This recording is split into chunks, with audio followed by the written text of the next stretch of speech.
नमस्कार दोस्तों, आपका स्वागत है अपने YouTube चैनल PFP में। आज हम एक पोर्टफोलियो रिव्यू करने वाले हैं जिसका टोटल इन्वेस्टमेंट है 1,78,000 का और करंट वैल्यू चल रही है 5,46,000। पूरे पोर्टफोलियो पर 200% से भी ज्यादा का गेन देखने को मिलता है। बहुत ही अच्छी बात है। पोर्टफोलियो में जो ज्यादातर इन्वेस्टमेंट हुआ है लमसम हुआ है, एक बार में इन्वेस्टमेंट हो गया, बाद में बार बार इन्वेस्टमेंट नहीं किया गया है। 2016 से करके 2017 के बीच में ही ज्यादातर इन्वेस्टमेंट हुआ है। थोड़ा सा इन्वेस्टमेंट इसके पहले है, थोड़ा सा बाद में, लेकिन जो मैक्सिमम इन्वेस्टमेंट है इसी टाइम जोन में होता हुआ नजर आया है। सबसे पहला स्टॉक है HDFC बैंक। 25 क्वांटिटी 530 के प्राइस पर 13,000 का इन्वेस्टमेंट किया है। 163% का शानदार प्रॉफिट होता हुआ नजर आता है। ऑफ कोर्स लॉन्ग टर्म के लिए बहुत ही अच्छा स्टॉक है। India bulls housing finance 10 quantity 680 के प्राइस पर 6,000 रुपए का इन्वेस्टमेंट किया। 72% का लॉस देखने को मिल रहा है। फंडामेंटल्स में बहुत ही बड़ा चेंज देखने को मिला है। फंडामेंटल्स वीक होते हुए नजर आए हैं।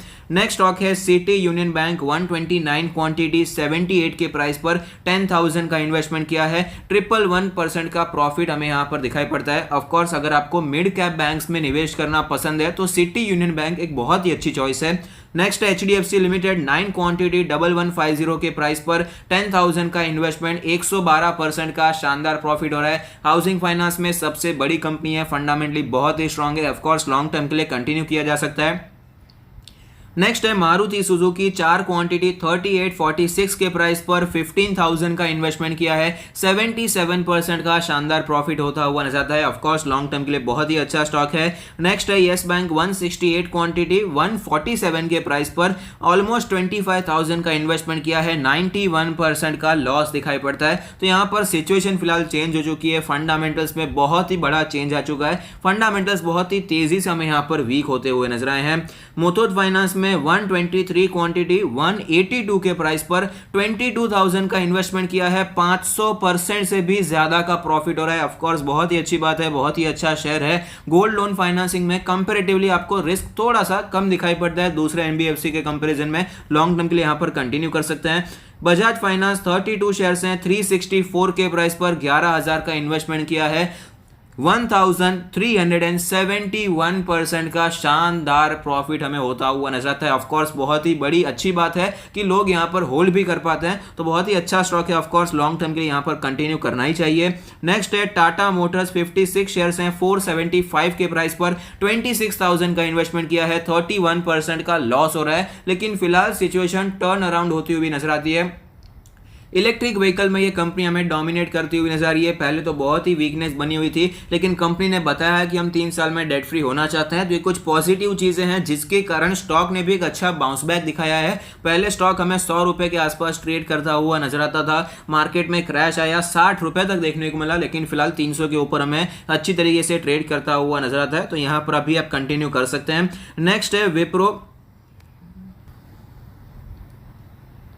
49 शेयर्स हैं। 205 रुपए के प्राइस पर 10,000 का इन्वेस्टमेंट किया है। 147% का शानदार प्रॉफिट होता हुआ नजर आता है। तो ऑफ कोर्स लॉन्ग टर्म के लिए बहुत ही अच्छा शेयर है। कैडिला हेल्थकेयर 27 शेयर्स हैं। 325 के प्राइस पर 9,000 रुपए का इन्वेस्टमेंट किया है। 99% का प्रॉफिट हो रहा है। ऑफ कोर्स यहां पर भी सिचुएशन बहुत ही अच्छी दिखाई दे रही है। फार्मा स्टॉक्स में फंडामेंटली भी बहुत ही स्ट्रॉन्ग कंपनी है। वोल्टास के 63 शेयर्स हैं। 287 के प्राइस पर 18,000 रुपीज का इन्वेस्टमेंट किया है। 238% का शानदार प्रॉफिट होता हुआ नजर आता है। तो ऑफ कोर्स बहुत ही अच्छी बात है। ये भी स्टॉक काफी अच्छा है, अपने सेगमेंट में बहुत ही अच्छा कामकाज करता है। तो आपका जो ओवरऑल पोर्टफोलियो है बहुत ही अच्छा दिखाई दे रहा है। लेकिन जो लोग ये वीडियो देख रहे हैं उनको मैं बताना चाहता हूं कि अभी हमें लगता है कितना अच्छा पोर्टफोलियो है। 200% से ज्यादा का प्रॉफिट होता हुआ नजर आता है। बजाज फाइनेंस 300 350 के प्राइस पर खरीद कर रखा है। 1300% से भी ज्यादा का प्रॉफिट होता है। लेकिन जितना ईजी लगता है उतना ईजी नहीं है। एक बार कंपनी अगर आपने सिलेक्ट कर भी ली तो भी उसे होल्ड करना कई बार मुश्किल हो जाता है।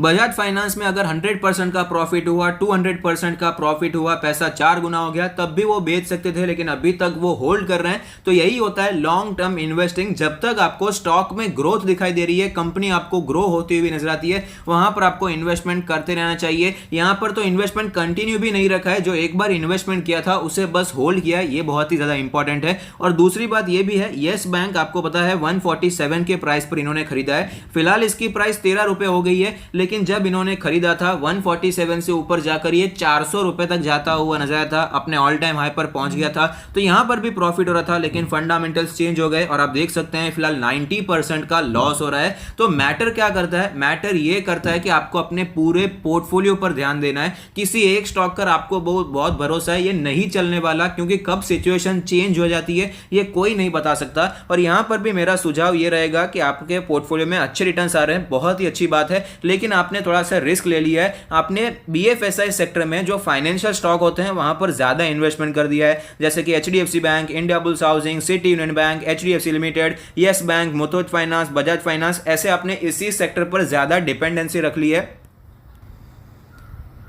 करंटली आपके फेवर में ये काम कर रहा था, आपने इतनी डिपेंडेंसी बीएफएसआई सेक्टर पे रखी, इसलिए आपके फेवर में पोर्टफोलियो जाता हुआ नजर आया। लेकिन कई बार ऐसा नहीं होता है। अभी मारुति सुजुकी भी आपने 3-3.5 में खरीद कर रखा है, उसके बाद ये 10,000 भी गया था। उस समय पर आपने बीएफएसआई सेक्टर की जगह पर ऑटो सेक्टर पर इतना फोकस किया होता तो आपका पोर्टफोलियो शायद डबल भी ना हुआ होता, क्योंकि वहां पर काफी सिचुएशन खराब होती हुई नजर आई थी। इसीलिए प्लीज डाइवर्सिफिकेशन का हमेशा ध्यान रखना बहुत ही ज्यादा जरूरी हो जाता है। तो ओवरऑल यहाँ पर पोर्टफोलियो तो बहुत ही अच्छा दिखाई दे रहा है। बस यही बताना चाहता हूं कि ब्लू चिप स्टॉक्स में इन्वेस्टमेंट करने से भी पोर्टफोलियो में हमें गेन्स देखने को मिल जाते हैं। एचडीएफसी बैंक कुछ अभी कितना 2016 का भी था, 5-6 साल पहले ही तो था। 5-6 सालों में अगर आपका पैसा यहां पर 3 गुना हो जाता है तो ऑफकोर्स उसमें कोई बुरी बात नहीं है, बहुत ही अच्छे रिटर्न्स यहां पर हमें दिखाई पड़ते हैं। एचडीएफसी बैंक हमें यहां पर कितना भागता हुआ नजर आया है। अगर ये अपने ऑल टाइम हाई पर होता तो यहां पर हमें 200% के भी रिटर्न्स दिखाई पड़ते हैं। स्टॉक में हमें ग्रोथ दिखाई पड़ती है। कुछ लोग ये होते हैं कि छोटी कंपनीज में ही निवेश करना चाहते हैं, कि उन्हें लगता है कि ब्लू चिप कंपनी में अभी ज्यादा ग्रोथ बाकी नहीं है,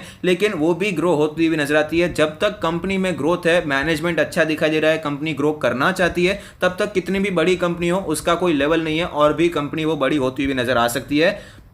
तो ये एक बेसिक पोर्टफोलियो रिव्यू था। अगर आप अपना पोर्टफोलियो हमसे डिटेल में रिव्यू करवाना चाहते हैं, जहां पर हम एलोकेशन के बारे में चर्चा करते हैं, सेक्टर के एलोकेशन के बारे में बात करते हैं, large cap, mid cap, small cap के एलोकेशन के बारे में बात करते हैं, क्या चेंजेस होने चाहिए, आपके रिस्क प्रोफाइल के हिसाब से आपको कौन से स्टॉक्स रखने चाहिए, तो उसकी लिंक आपको डिस्क्रिप्शन बॉक्स में मिल जाएगी। Thank you, stay happy, happy investing.